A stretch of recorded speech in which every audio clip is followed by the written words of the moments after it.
நாம் வலக்கையால் பிறருக்கு செய்யும் தானம் இடக்கைக்கு கூட தெரியாத அளவு இருக்கும் தன்மை உண்டா? வலது கன்னத்தில் அடி வாங்கும் போது இடது கன்னம் காட்ட முடியுமா?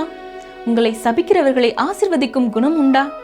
கடன் கேட்கும் போது முகம் கோணாமல் கொடுக்கும் பக்குவம் உண்டா? இன்றைய தியானம் இப்படிப்பட்ட தெய்வீக குணங்கள் குறித்துதான். வாருங்கள் நிகழ்ச்சிக்கு செல்வோம்.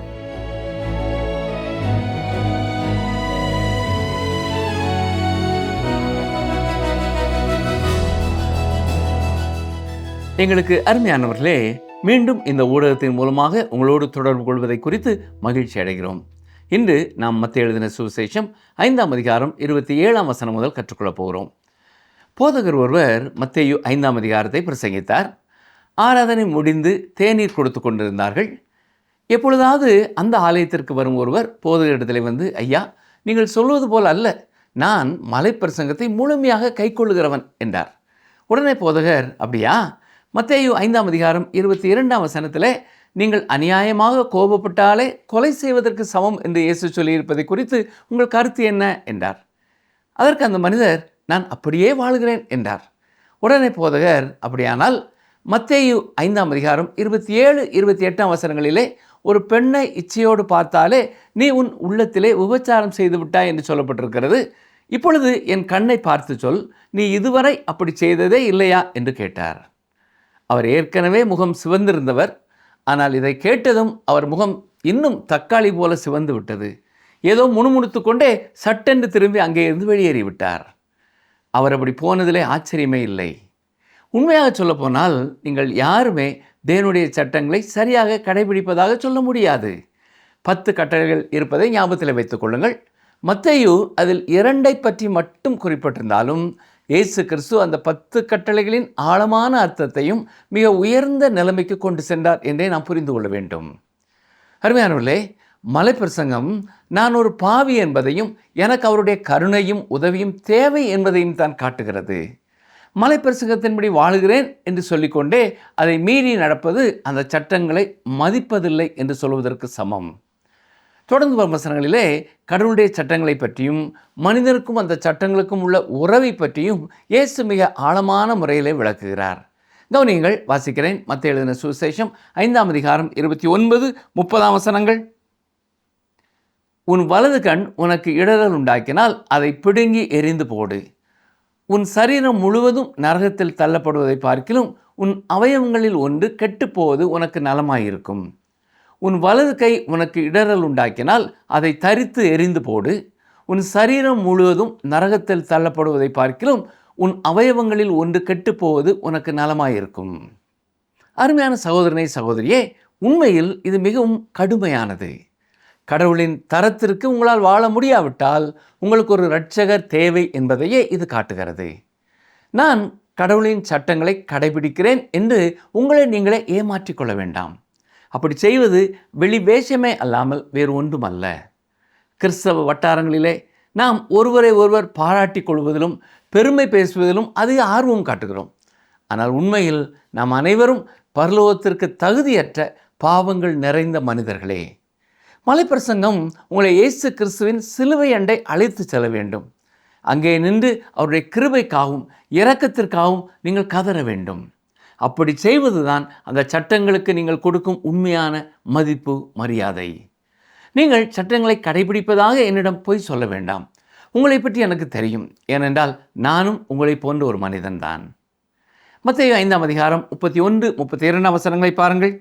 தன் மனைவியை தள்ளிவிடுகிற எவனும் தள்ளுதற் சீட்டை அவளுக்கு கொடுக்க கடவன் என்று உரைக்கப்பட்டது.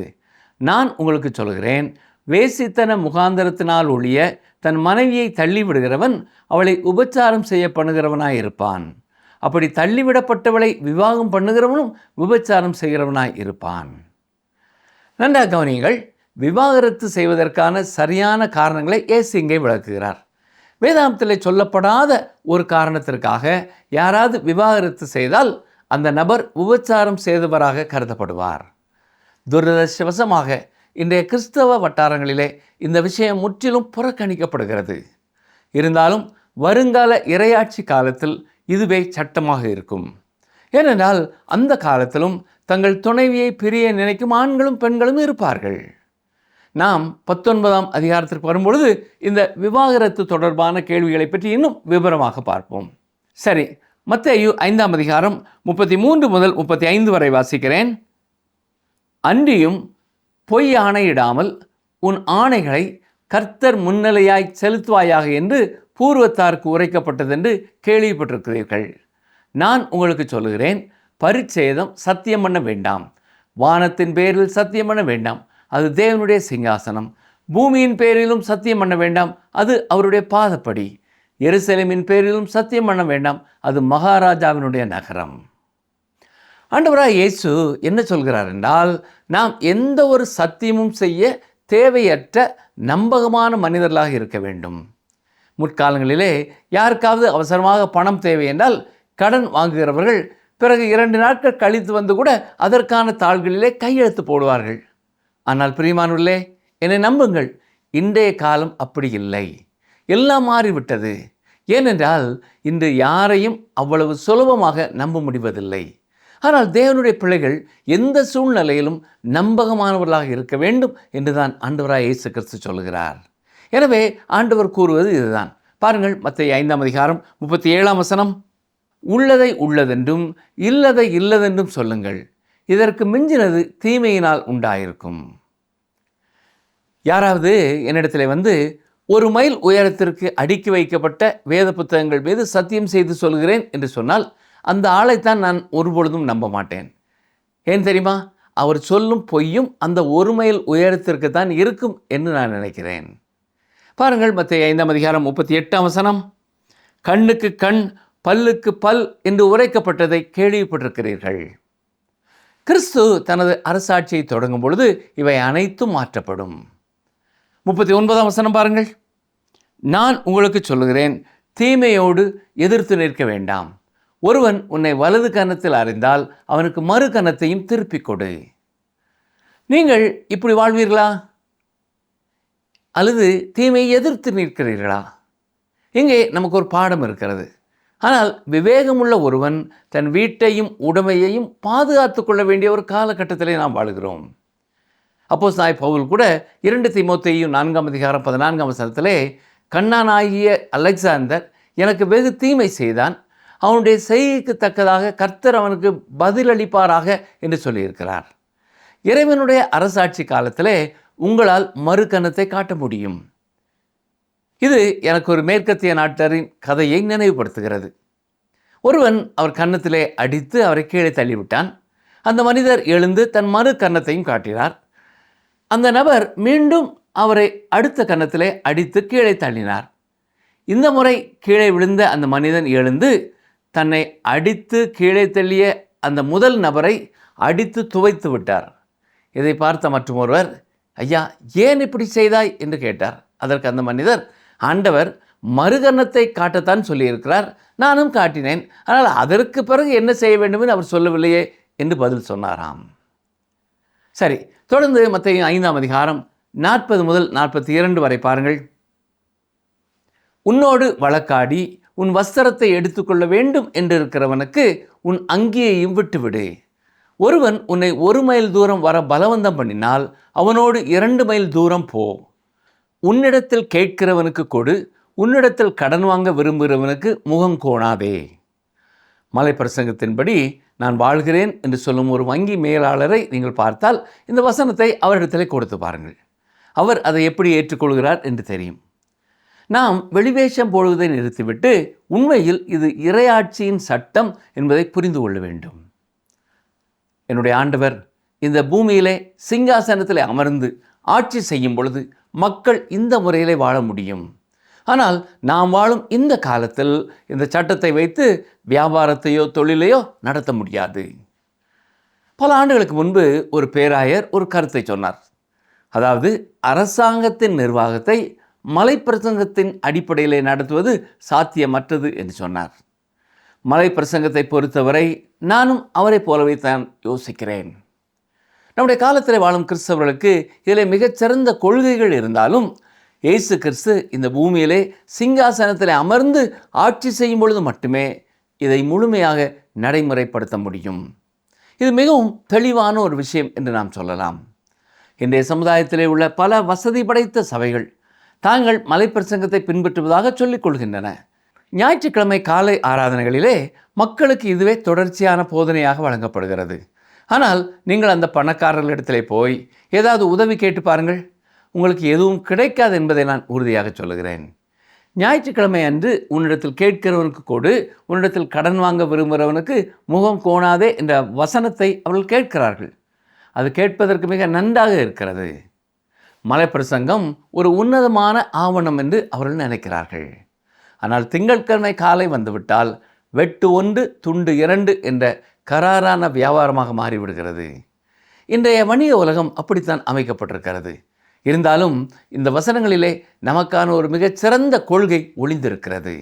அதை நாம் தவற விட்டுவிடக்கூடாது. நிச்சயமாக தேவை உள்ளவர்களுக்கு நாம் உதவியாக இருக்க வேண்டும். விசுவாசிகள் செய்யக்கூடிய பல நற்செயல்கள் இருக்கின்றன. வரலாற்று ரீதியாக பார்த்தால் நற்செய்தி அறிவிக்கப்பட்ட இடங்களிலெல்லாம் மருத்துவமனைகளும் அநாதை இல்லங்களும் அறப்பணிகளும் செய்யப்பட்டிருக்கின்றன. இதை வேதாகமம் அன்பின் செயல்கள் என்று சொல்லுகிறது. நற்செய்தி அறிவிக்கப்படுவதற்கு முன்பே இவை எங்கும் தோன்றியதாக எனக்கு தெரியவில்லை. ஆனால் நற்செய்திக்கு பின் இவை எப்பொழுதும் தொடர்கின்றன. ஒரு விசுவாசியின் வாழ்க்கையிலே நற்கிரியைகள் எனும் கனி எப்பொழுதும் இருக்க வேண்டும். பாருங்கள், மத்தேயு 5ஆம் அதிகாரம் 43 முதல் 45 வரை வாசிக்கிறேன். உனக்கு அடுத்தவனை சிநேகித்து உன் சத்துருவை பகைப்பாயாக என்று சொல்லப்படுவதை கேள்விப்பட்டிருக்கிறீர்கள். நான் உங்களுக்கு சொல்கிறேன், உங்கள் சத்துருக்களை சிநேகியுங்கள், உங்களை சபிக்கிறவர்களை ஆசீர்வதியுங்கள், உங்களை பகைக்கிறவர்களுக்கு நன்மை செய்யுங்கள், உங்களை நிந்திக்கிறவர்களுக்காகவும் உங்களை துன்பப்படுத்துகிறவர்களுக்காகவும் ஜெபம் பண்ணுங்கள். இப்படி செய்வதனால் நீங்கள் பரலோகத்தில் இருக்கிற உங்கள் பிதாவுக்கு புத்திரராய் இருப்பீர்கள். அவர் தீயோர் மேலும் நல்லோர் மேலும் தமது சூரியனை உதிக்க பண்ணி நீதி உள்ளவர்கள் மேலும் அநீதி உள்ளவர்கள் மேலும் மழையை பெய்ய பண்ணுகிறார். இந்த விதிமுறையானது இறைவனுடைய அரசாட்சி காலத்திற்கு உரியது என்று மீண்டும் வலியுறுத்த விரும்புகிறேன். மோசேயின் சட்டத்தை ஆண்டவராய் இயேசு மிக உயர்ந்த நிலைமைக்கு கொண்டு செல்கிறார். இறைவனுடைய ஆட்சியிலே உங்கள் எதிரியை பகைப்பதற்கு பதிலாக அவனிடத்திலே அன்பு காட்ட வேண்டும் என்று அவர் கூறியிருக்கிறார். ஆனால் இன்று வாழும் விசுவாசிகளாகிய நாம் ஒரு மாறுபட்ட கொள்கையின் அடிப்படையில் செயல்படுகிறோம். நாம் சக விசுவாசிகள் அனைவரிடமும் அன்பு காட்ட வேண்டும் என்று கட்டளையிடப்பட்டிருக்கிறோம். அதே சமயம் நம் எதிரிகளிடமும் நாம் காட்டும் உண்மையான அன்பு என்பது அவர்களிடத்திலே நற்செய்தியை கொண்டு சேர்ப்பதுதான். அவர்களை பரலோகத்திற்கு அழைத்து செல்லக்கூடிய தேவனுடைய ரட்சிப்பின் செய்தியை அவர்களுக்கு கொடுப்பதே அந்த அன்பு. உங்களுக்கு அறிமுகமான இயேசு கிறிஸ்துவின் அன்பை அறியாத யாருக்கு கடைசியாக அவருடைய அன்பை நீங்கள் பகிர்ந்து கொண்டீர்கள்? எதுவும் உங்களுக்கு ஞாபகத்தில் இல்லை என்றால் இன்றே அதை குறித்து திட்டப்படுங்கள், செயல்படுங்கள். இந்த அதிகாரத்தை நிறைவு செய்யும் பொழுது நாம் பூரணராக இருக்க வேண்டும் என்று ஆண்டவர் சொல்வதை பார்க்கிறோம். கவனிங்கள், வாசிக்கிறேன். மத்தேயு 5ஆம் அதிகாரம் 48ஆம் வசனம். ஆகையால் பரலோகத்தில் இருக்கிற உங்கள் பிதா பூரண சற்குணராய் இருக்கிறது போல நீங்களும் பூரண சற்குணராய் இருக்க கடவீர்கள். நீங்களும் நானும் எப்படி பூரணராக இருக்க முடியும்? நாம் கிறிஸ்துவுக்குள், அதாவது தேவனுக்கு பிரியமானவருக்குள் ஏற்றுக்கொள்ளப்பட்டிருக்கிறோம். கிறிஸ்துவுக்குள் இருப்பவர்களுக்கு ஆக்கினை தீர்ப்பு இல்லை. அவர் மீது வைக்கும் விசுவாசத்தின் மூலமே நாம் கிறிஸ்துவுக்குள் இணைகிறோம். நாம் பூரணமாவதற்கு ஒரே வழி கிறிஸ்து மீது வைக்கும் விசுவாசம் மட்டும்தான். கிறிஸ்து தம்முடைய நீதியை நமக்கு கொடுக்கிறார். அதன் பிறகுதான் பரிசுத்தமாக்கப்படுதல் எனும் மெதுவான செயல்முறை தொடங்குகிறது. இதில் கடவுள் நம்மை தம்முடைய குமாரனாய் இயேசுவின் சாயலுக்கு ஒப்பாய் மாற்ற முயற்சி செய்கிறார். நிச்சயமாக இதுவே ஒவ்வொரு விசுவாசியின் இலக்காகவும் இருக்க வேண்டும். ஆனால் நம்முடைய சொந்த முயற்சியினால் இந்த பூரண நிலையை நாம் அடைய முயல்வது முற்றிலும் வீணானது. கடவுளிடத்திலே சென்று நான் செய்வதை பாருங்கள், நான் எவ்வளோ அற்புதமானவன் பாருங்கள் என்று சொல்லி எல்லா புகழையும் நீங்களே எடுத்துக்கொண்டு அதன் அடிப்படையிலே உங்களை ரட்சிக்கும்படி கடவுளை கட்டாயப்படுத்த முடியும் என்று நினைக்கிறீர்களா? முடியாது பிரியமானவர்களே. உங்களால் அப்படி எதுவும் செய்ய முடியாது. ஏனென்றால் நீங்களும் நானும் பூரணமானவர்கள் அல்ல. இன்றைய நாட்களிலே நாம் இதை பெருமளவு பார்க்கிறோம். சிறுபிள்ளைத்தனமாக மனநிலை கொண்டவர்கள் தாங்களே தங்களுக்கு நற்சான்றிதழ் அளித்து கொண்டு நான் எவ்வளவு நல்லவன் என்று தற்பெருமை பேசிக் கொள்கிறார்கள்.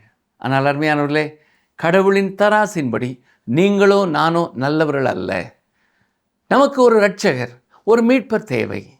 இந்த அதிகாரத்திலே நாம் பார்த்தபடி பரலோகத்தின் அரசரான இயேசு தம்முடைய மக்கள் கொண்டிருக்க வேண்டிய நீதியை பற்றி பேசுகிறார். அந்த நீதியானது அக்காலத்து வேதபாரகர்கள் மற்றும் பரிசேயர்களின் நீதியை விட மேலானதாக இருக்க வேண்டும். அவர்களிடம் மத ரீதியான ஒழுக்கம் மட்டுமே இருந்தது.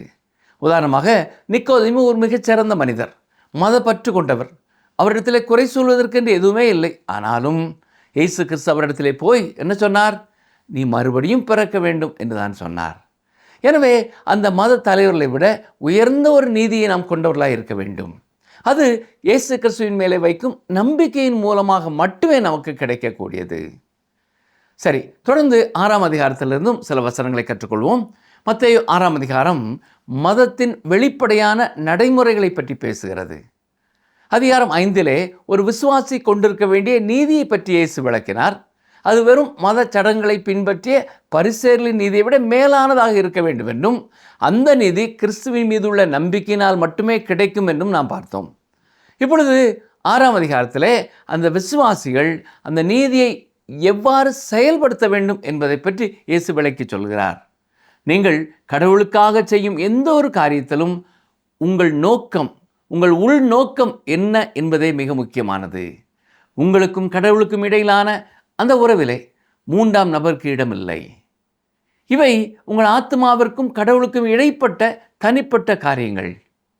இந்த அதிகாரத்திலே குறிப்பிடப்பட்டுள்ள தர்மம் செய்தல், ஜெபித்தல், உபவாசம் செய்தல், பணம் மற்றும் வருங்காலத்தை பற்றிய கவலைகள் போன்ற அனைத்தும் அன்றாட வாழ்க்கைக்கு தேவையான நடைமுறை விஷயங்களாகும். முதலாவதாக ஆண்டவர் தர்மத்தை பற்றி அங்கே பேசுகிறார். இவை அனைத்தும் மதத்தின் வெளிப்படையான செயல்பாடுகள் அல்லது பிறருக்கு காட்டுவதற்காக செய்யப்படும் மத சடங்குகளை சார்ந்தவை என்பதை நினைவிலே நாம் வைத்துக் கொள்ள வேண்டும். சரி, பாருங்கள், மத்தேயு 6ஆம் அதிகாரம் 1ஆம் வசனம். மனுஷர் காண வேண்டும் என்று அவர்களுக்கு முன்பாக உங்கள் தர்மத்தை செய்யாதபடிக்கு எச்சரிக்கையாயிருங்கள். செய்தால் பரலோகத்தில் இருக்கிற உங்கள் பிதாவினிடத்தில் உங்களுக்கு பலன் இல்லை. ஆண்டவர் இயேசு கிறிஸ்து வரப்போகும் தமது அரசாட்சியின் குடிமக்களுக்காக இந்த அறிவுரைகளை வழங்கியிருந்தாலும் இதில் உங்களுக்கும் எனக்கும் ஒரு மிகச்சிறந்த அடிப்படை உண்மை அடங்கியிருக்கிறது. மத்தேயு 6ஆம் அதிகாரம் 2ஆம் வசனம் பாருங்கள். ஆகையால் நீ தர்மம் செய்யும்போது மனுஷரால் புகழப்படுவதற்கு மாயக்காரர் ஆலயங்களிலும் வீதிகளிலும் செய்வது போல உனக்கு முன்பாக தாரை ஊதுவியாதே. அவர்கள் தங்கள் பலனை அடைந்து தீர்ந்ததென்று மெய்யாகவே உங்களுக்கு சொல்லுகிறேன். இயேசு கிறிஸ்து இதை மிக கடுமையான கேலி செய்யும் தொனியிலே கூறுகிறார். நன்றாக கவனிங்கள். கிண்டல் என்னும் கூர்மையான வாளை எப்படி பயன்படுத்த வேண்டும் என்று அவருக்கு தெரியும். பரிசேயர்கள் ஏழைகளுக்கு ஏதேனும் தர்மம் செய்ய விரும்பினால் எருசலேமின் பரபரப்பான ஒரு திருமுனைக்கு செல்வார்கள். அங்கே நின்று கொண்டு எக்காலம் ஊதுவது அவர்களின் வழக்கமாக இருந்தது. ஏழைகளையும் தேவையுள்ளவர்களையும் ஒன்று திரட்டி தர்மம் செய்வது அதன் நோக்கமாக செயல்பட்டாலும் உண்மையில் அது அவர்கள் செய்யும் நற்பணிகளை மற்றவர்களுக்கு பார்ப்பதற்கான ஒரு சிறந்த வாய்ப்பாக அமைகிறது. இன்றும் சில கிறிஸ்தவர்கள் கொடுக்கும் விதத்திலும் இத்தகைய ஒற்றுமைகளை நீங்கள் பார்த்திருக்கிறீர்களா? பரிசேயர்கள் இதே போல செய்யும் பொழுது அவர்கள் தங்கள் பலனை அடைந்து விட்டார்கள் என்றுதான் இயேசு கூறினார். அவர்களின் பலன் என்ன? அவர்கள் எதை எதிர்பார்த்து செய்தார்களோ அதுதான் அவர்களுக்கு கிடைத்தது. மக்கள் தங்களை புகழ வேண்டும் என்பதற்காகவே அவர்கள் அப்படி செய்தார்கள். இதைத்தான் இயேசு சொன்னார். அவர்கள் எக்காலம் ஊதினார்கள். அவர்கள் எவ்வளவு தாராளமாக கொடுக்கிறார்கள் என்பதை பார்க்க மக்கள் ஓடி வந்தார்கள். அந்த புகழே அவர்களுக்கு கிடைத்த பலன். அவர்களுடைய தர்மம் அவர்களுக்கும் கடவுளுக்கும் இடையிலான ஒரு விஷயமாக இருக்கவில்லை. இன்றும் பலர் ஆலயத்திற்கோ அல்லது ஒரு நற்பணி மன்றத்திற்கோ அல்லது ஒரு மருத்துவமனைக்கோ தாங்கள் எவ்வளவு கொடுத்தோம் என்பதை கல்வெட்டில் வைக்க வேண்டும் அல்லது புத்தகத்திலாவது வெளியிட வேண்டும் என்று விரும்பித்தான் கொடுக்கிறார்கள். அதே நேரம் தாங்கள் எதற்காக இவ்வளவு கொடுத்தார்கள் என்பதை யாருக்கும் வெளியிட வேண்டாம் என்று சொல்லி கொடுக்கிறவர்களும் இன்று இருக்கிறார்கள். கொடுத்தல் என்பது உங்களுக்கும் கடவுளுக்கும் சம்பந்தப்பட்ட ஒரு விஷயம். இதிலே 3வது நபர் ஒருவரை நீங்கள் உள்ளே இழுக்கும் அடுத்த நொடியே பரலோகத்திலிருந்து அதற்கான எந்த பலனும் உங்களுக்கு கிடைக்கப் போவதில்லை என்பதை உறுதியாக நான் சொல்லிக்கொள்ள விரும்புகிறேன். இன்று கிறிஸ்தவ தர்மம் என்று சொல்லப்படுவதில் பல உண்மையில் தர்மமே இல்லை. உதாரணமாக, ஒரு கல்லூரியானது மனித இயல்பை வைத்து ஒரு வித்தையை கையாண்டது. ஒரு பழைய கட்டடத்தின் மீது கோபுரம் கட்டுவதற்காக அழகான வரைபடங்கள் வரையப்பட்டன. அந்த கோபுரத்திற்கு அதை கட்ட நிதியுதவி செய்பவரின் பெயர் சூட்டப்படும் என்றும் மிக அடக்கமாக அறிவிக்கப்பட்டது. குறைந்தது 1/2 டஜன் பேர் அந்த கோபுரத்தில் தங்கள் பெயர் இடம்பெற வேண்டும் என்று ஆசைப்பட்டார்கள். இன்று இது ஒரு குறிப்பிட்ட நபரின் நினைவாக இன்னார் கோபுரம் என்று அழைக்கப்படுகிறது. அவருடைய பெயர் கல்லில் செதுக்கப்பட்டுள்ளது. அதன் அர்த்தம் என்ன தெரியுமா? அங்கே இடைவிடாமல் அவருடைய எக்காலம் ஊதப்பட்டு கொண்டே இருக்கிறது. அநேக மக்கள் இப்படித்தான் கொடுக்கிறார்கள். இத்தகைய கொடுக்கும் பழக்கம் கடவுளுக்கு முன்பாக எந்த மதிப்பும் இல்லாதது என்பதை நாம் புரிந்து கொள்ள வேண்டும். மத்தேயு 6ஆம் அதிகாரம் 3-4 வசனங்களை பாருங்கள். நீயோ தர்மம் செய்யும் போது உன் தர்மம் அந்தரங்கமாயிருப்பதற்கு உன் வலதுகை செய்கிறதை உன் இடதுகை அறியாதிருக்க கடவுது. அப்பொழுது அந்தரங்கத்தில் பார்க்கிற உன் பிதா தாமே உனக்கு வெளியரங்கமாய் பலனளிப்பார். இதையும் இயேசு கொஞ்சம் கிண்டலாகவே சொல்கிறார். உங்கள் ஒரு கையால் பையிலிருந்து பணத்தை எடுக்கும்போது எவ்வளவு கொடுக்கிறீர்கள் என்று மற்றவர்களுக்கு தெரியப்படுத்த மற்றொரு கையை உயர்த்தி பிடிக்க காட்டாதீர்கள். நீங்கள் தர்மம் செய்ய பைக்குள் கையை விடும்பொழுது அது எந்த அளவு ரகசியமாக இருக்க வேண்டும் என்றால் உங்கள் ஒரு கை செய்வதை மற்றொரு கை அறியாதபடி இருக்க வேண்டும் என்று சொல்கிறார். இவை அனைத்தும் ஒருவித கூர்மையான நையாண்டிதான் என்று சொல்லலாம். நாங்கள் மலைப்பிரசங்கத்தின்படி வாழ்கிறோம் என்று சொல்லும் தாராளவாத கொள்கையுடைய நண்பர்கள் உண்மையில் அதன்படிதான் வாழ்கிறார்களா என்பது உண்மையிலே ஒரு கேள்விக்குறிதான். என்னை கவனித்துக் கொண்டிருக்கிற எனக்கு அருமையான சகோதரனை சகோதரியே, மலைப்பிரசங்கம் என்பது நாம் எவ்வளவு நல்லவர்கள் என்பதை காட்டுவதற்காக அல்ல, மாறாக நாம் எவ்வளவு பாவிகள் என்பதை கண்ணாடி போல காட்டுவதற்காகவே கொடுக்கப்பட்டிருக்கிறது. ஒரு பெண்ணை இச்சையோடு பார்ப்பதோ அல்லது ஒருவன் மேல் கோபப்படுவதோ பாவம் என்றால் நம்மிடையே நீதிமான் என்று சொல்லிக்கொள்ள யாரும் இல்லை. உங்களால் கடவுளின் தரத்திற்கு வாழ முடியாது என்ற உண்மையை நீங்கள் ஒத்துக்கொள்ளும் பொழுது அந்த நொடியே உங்களுக்கு ஒரு இரட்சகர் தேவை என்பது தெளிவாகிறது.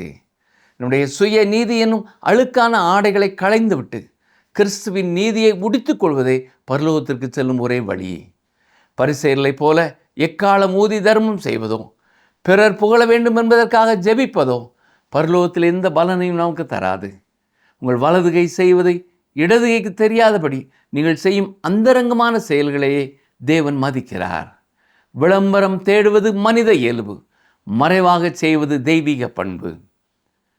உங்கள் பக்தி மனிதர்களுக்கும் உங்களுக்கும் இடையிலானதாக இல்லாமல் உங்களுக்கும் உங்கள் பரமபிதாவுக்கும் இடையிலான புனிதமான உறவாக இருக்கட்டும். மலைப்பிரசங்கத்தின் சட்டங்கள் மிகவும் கடினமானவைதான். இவை இயேசு கிறிஸ்து நேரில் வந்து ஆட்சி செய்யும் பொழுது இறையாட்சி காலத்திற்கு உரியவை என்றாலும் இன்று ஒரு விசுவாசியாக நமக்கான அடிப்படை கொள்கை ஒன்றே ஒன்றுதான். அதுதான் அன்பு. பிரியமானவர்களே, நம்முடைய எதிரிகளுக்கு நாம் செய்யக்கூடிய மிகப்பெரிய உதவி அவர்களுக்கு நற்செய்தியை பகிர்ந்து கொடுப்பதாகும். பூரணராக மாற முயற்சிப்பது நம்முடைய பலத்தால் ஆகாது. அது கிறிஸ்துவுக்குள் நிலைத்திருப்பதன் மூலமே சாத்தியம். அருமையான சகோதரனை சகோதரியே, நீங்கள் இன்னும் நான் மலைப்பிரசங்கத்தின்படி வாழ்கிறேன் என்று உங்களை நீங்களே ஏமாற்றி கொண்டு இருக்கிறீர்களா? அல்லது ஆண்டவரே, என்னாலே இது முடியாது, எனக்கு உம்முடைய கிருபை வேண்டும் என்று சிலுவையின் அடையிலே சரணடைகிறீர்களா? கொஞ்சம் யோசித்து பாருங்கள். உண்மையான கிறிஸ்தவ வாழ்க்கை என்பது விதிமுறைகளை பின்பற்றுவதல்ல, அது இயேசு கிறிஸ்துவோடு ஒரு உண்மையான உறவை கொண்டிருப்பது. நம்முடைய வெளி வேஷங்களை விட்டுவிட்டு உள்ளதை உள்ளதென்றும் இல்லதை இல்லதென்றும் சொல்லும் நேர்மையான உள்ளத்தோடு அவரிடத்திலே வருவோம். அவர் நம்மை தம்முடைய சாயலாக மாற்றுவார். தேவனால் கூடாத காரியம் ஒன்றுமில்லை.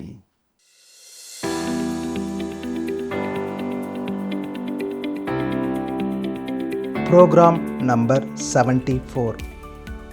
பரலோக பிதா யார் மீது சூரியனை உதிக்க பண்ணுகிறார்? பரலோக பிதா யார் மீது சூரியனை உதிக்க பண்ணுகிறார்? ஆப்ஷன் ஏ, நீதியுள்ளவர்கள் மேலும் அநீதியுள்ளவர்கள் மேலும். ஆப்ஷன் பி, உலக மக்கள் மீது. ஆப்ஷன் சி, தீயோர் மேலும் நல்லோர் மேலும்.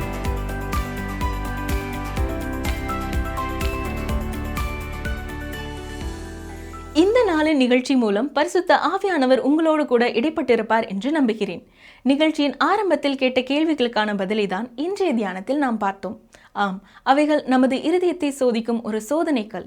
மேலும் பரிசுத்த ஆவியானவரின் உதவி, ஆண்டவரின் கிருபை கொண்டே இக்குணங்களை நாம் வெளிப்படுத்த முடியும்.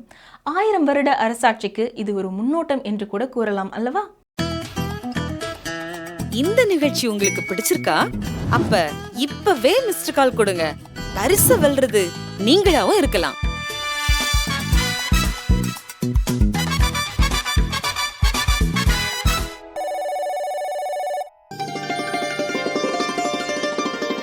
கர்த்தர் சீயோனிலிருந்து உன்னை ஆசீர்வதிப்பார். நீ ஜீவனுள்ள நாளெல்லாம் எருசலேமின் வாழ்வை காண்பாய். சங்கீதம் 128:5.